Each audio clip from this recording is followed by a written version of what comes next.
everybody, Sam Bowen here with another In Defense of Bad Movies minisode, where we will a little bit discuss the previous episode, tease the next episode, and have a little bit more for you. First of all, thank you again to Jason, my brother-in-law, for defending The Postman. Well, I mean, thank you for helping us make it a fun show. I do not thank you for making us watch that movie. Next up, the next movie we will do, as you may or may not know, next month we'll see a new movie called Superman. So yeah, Superman comes first, right? Superman always comes first. Superman versus Batman. Is it Batman versus Superman? Looked it up. It is Batman versus Superman, Dawn of Justice, which is weird because it's supposed to be the sequel to Man of Steel. But hey, fuck Superman, right? He's only the original superhero. Anyway, that movie is coming out next month, and in honor of that, we will be watching an underrated Superman movie. I think it's underrated. I will be the one defending it. Superman 4, The Quest for Peace. Now, for all of you naysayers who think that, oh, Sam's just a big Superman fan, he'll like anything Superman, wrong. I did not like the animated Superman Doomsday movie. I'll just go straight for the money shot. Superman 3 sucks. I think everyone agrees with that. It's a crappy movie. But Superman 4 is an underrated gem that we will discuss in a few weeks. But until then, let's go to our new minisode feature, Themes Like Old Times. This is where the theme song would be if we had the theme song. I'm giving you dirty looks, Lauren. Welcome to Themes Like Old Times. I'm Sam. I'm Lauren. Before we get started, I'm going to make a little correction from last week. It was not Joanne Worley who replaced Edna Garrett on Different Strokes when she left. I don't know what I was thinking. The character's name was Pearl, and she was portrayed by a lady named Mary Jo Catlett. So that does it for corrections and omissions. And Lauren, you're going to be taking this one. Yeah. Tell us about the theme song we're going to be talking about. Quickly, I just want to break into a little bit of transparency. I was in the room while Sam was doing his intro for this minisode. He has a lot of strong feelings about Superman, guys. It's sweet. And it's tough because I like Batman too. I'm a big Batman fan. My Batman keychain. I've got lots of Batman stuff, but it almost makes me resent Batman because of how overshadowing he is to Superman. But anyway, that's a topic for another day. Yeah, we'll be unpacking that for a while. But today, we're going to unpack my choice for Themes Like Old Times. And we are doing the very great, the very mourned Firefly theme tune, everybody. Yay! Great show, great theme. Great show, great theme. There's a reason it became the ballad for all the nerds who fell in love with the show so heavily. The Ballad of Serenity. The Ballad of Serenity is the official title, and it's so appropriate. Oh, it's such a good theme tune. I agree. I really like it. I catch myself singing it quite often. It's catchy. It's good. It's got a nice roll to it. It's really good. It sets up the whole feel of the show immediately. Yeah, it's got a nice old-fashioned kind of westerny type feel, so that's nice. And if you splice that with these great sci-fi action shots, and it's also the song tells the story of the show. It does include in the lyrics talking about the history of the war and what has brought us to date. It's a war ballad. It sets up the universe. It's so good. Speaking of which, do you want to watch the opening credits right now? And we're not going to do it in real time. And we'll record it in real time, but we'll probably edit out to when we speak. Oh, okay, such that good twang. So we're opening up with the Firefly logo, kind of Bonanza style, going through like parchment. And look at that handsome man. Oh, Nathan these Fillion. Pictures of battles and things. Still handsome, even though he's on a bad show. And he's chubby. Here is his prime. And 2 dicks. It feels like a flashback to now. Just, it's sad realizing how long ago this was. Yeah. And all these people are so young. I know. Look how little. What is she doing? What is Jewel State doing? Oh, she's she's in Canada doing Canadian things. She just had a baby, I think. Well, that's nice. Oh, that's nice. Oh, that's nice. No. Preacher. We shouldn't get into spoilers. But it's a Joss Whedon show, so looking at an early episode is like, oh, look at him, he's dead now. Don't get attached to these people. So that it does a good job, like you said, of setting things up. what else do we want to say about this? It's lyrics by Joss Whedon, as if he wasn't already amazing enough. We all know now that he does lyrics. Right. But was this his first foray into music? Once More with Feeling was before this, wasn't it? That's a really good. Okay. I'm sure it is. I'm sure it was. Yeah. I think didn't Buffy end before the show started? That's true. Yeah. Right. So. And then the music is by the show's composer Greg Edmondson, who's also awesome composer. Just the music for the show is so good. Who does he sing it? I don't know that he sings it. That's a good question that someone who had done research would know. It's a theme song that works on so many levels. It works for the show. It's a great metaphor for the show. Oh, do you have a fact? Yeah, it is performed by Sonny Rhodes. Sonny Rhodes, which sounds like a pseudonym.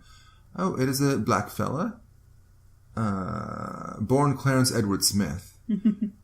And he is an American blues singer and lap steel guitar player, and I do not know him. He apparently is a blues guy. But great voice, great gravelly brown coat voice. He fought in the war, now he's sitting in a bar lamenting over their loss. Oh, it's so just... I love that it's what it is on the surface. It's before you know anything about the show, it's a song that is a ballad about the war, and it really puts you into it. Yeah, and the whole show stems from this war, but we never really see any of it except in flashback. But the very first thing we get is a song that conceivably all the browncoats would sing, and that's a lament for this lost war. Like you said, a drinking song. But then all the lyrics are still about the characters now, still trying to run and find liberty in this oppressive community, and then it becomes about the solace for all the fans that have lost the show untimely, and they can sing it like, we don't care. The Fox network has become the Alliance, and you can sing the song in defiance to them. Like, you can take away our show, but you can't take away how obsessed we will be with these 11 episodes of the movie. You can't take the Blu-ray from me. That's right, that's right. We will be browncoats, even though you hide it in a deep, dark place where we can't find it. Damn them straight to heck. But, Did you watch it when it first aired? I did. Did you? Good for you. I watched, I think, the first 2 episodes, and then I stopped. I watched with some friends, first Train Job that they aired, and they weren't into it, and, it was a horrible choice, because they jumped... Ex-friends, right? No, still friends. But, it was a horrible choice on Fox's part. They did screw them, that they just jumped into an episode without any explanation, so we did actually switch over before it was done. Yeah. Happily, I went back and tried it again very shortly, and so I realized I was able to get the majority of just what was like given at that how time. Many other shows it was mishandled by Fox. Of course, so many shows. And if it aired now, it would have a long life, because executives accept that the audience can handle these heavy, backstory-driven epics. And it would ideally be on a cable network, maybe. And I don't know. Your sci-fis. If only a Netflix could have handled Firefly. This is fun. I won't put it on the Facebook or I won't put it on the podcast. But in just looking up information, I did find out that the gang from The Flash, Jesse L. Martin, Rick Cosnett, and Carlos Valdez, did an a cappella version of the theme song to thank Joss Whedon for donating to their short film, The Letter Carrier. And that is on the internet, so you can look it up. They did a really lovely job of singing that song. And speaking of doing it a cappella, would you like to perform it along with me, Lauren? I absolutely would. Okay. I think that I would do that anyway, even if we weren't recording a podcast. Okay. So whenever you're ready. All right. Shall we count it down? I'm going to do the steel guitar. Oh, yeah, let's count down. I'll do the steel guitar, and then we'll sing it. All right. A 1 and a 2 and... Take my love, take my land, take me where I cannot stand. I don't care, I'm still free. You can't take the sky from me. Take me out to the black, tell them I ain't coming back. Burn the land and boil the sea. You can't take the sky from me. Ooh, here's the rest we don't know. Leave the men where they lay. They'll never see another day. Lost my soul, lost my dream. You can't take the sky from me. I feel the black reaching out. I hear it's a song without a doubt. I still hear and I still see that you can't take the sky from me. Lost my love, lost my land, lost the place I could. Lost the last. Sorry, my bad. I screwed that up. No worries. Shall we start over again? Just that From verse? the top. No, just right, kidding. right. No. Lost my love, lost my land, lost the last place I could stand. There's no place I can be since I found serenity. And you can't take the sky from me. I think what we learned, or what I learned at least. I learned there were whole verses I've never heard. I think they were right to shorten it because it does absolutely. get a little repetitive. I imagine it's maybe there's a bridge in there. And maybe the singer changes it. The Sunny Roads fella changes a little bit. Yeah. Yes, that everything they did was correct because, as we've already said, it was perfect. And you're right, it would work as the repetitiveness you would need if it was a bar drinking song. Because you don't want to get into some strange, like, oh, now we're going to do it this way. So, yeah. Anything else you have to say about it? Or aside from great show, great song, that if you haven't seen it, everyone out there, you totally should. You really should be ready for 11 hours of greatness. Yeah. 11 hours in a movie. And a movie. Oh, well... Well, the movie. What are you going to say about the movie? I don't want to say... No, the movie was still good. Yeah. It just... Please. Good and still hurts. Still have never cried that much in a movie. I can't look at falling leaves without... Nope. No, anyway. Do you feel like if they were to reboot Firefly now, as they have been rebooting so many shows and like coming back for another thing, do you feel like they could do it? You'd have to have Jaws involved. Yes, of course. I would accept no less. Which do you think is more... Let me ask you this. Which do you think was more important? Joss being involved or Nathan Fillion? You'd have to find... Because you'd have to find somebody with the charm of I don't Nathan think Fillion. either would do it without the other, for one thing. Really? Okay, so you do think it would be an older... people? You don't think they'd want to go younger? I mean, maybe they would, but I feel like if you had one of those people attached, they would not do it without the other. That's if Nathan fair. or if Joss came on, they would insist on the other. I think as much as it's so good that any attempt to revisit that world, I would fear would be less good, would be less successful, and might ruin it a little bit. Yeah. And it's been so long that what's been happening in that world since then. I'm not saying they couldn't do it, but if I did hear they were doing a reboot, I would approach it with cautious optimism. Yeah.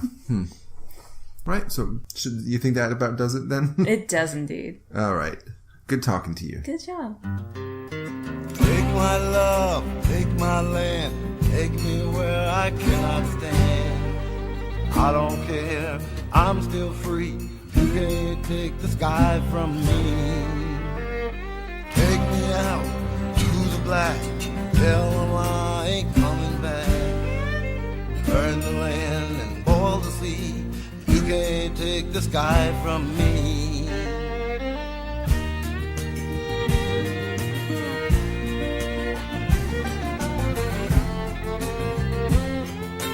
There's no place I can be since I found serenity. But you can't take the sky from me.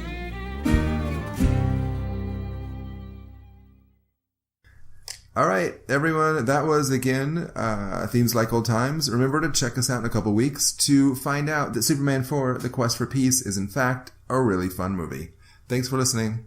Guys, I'm still here.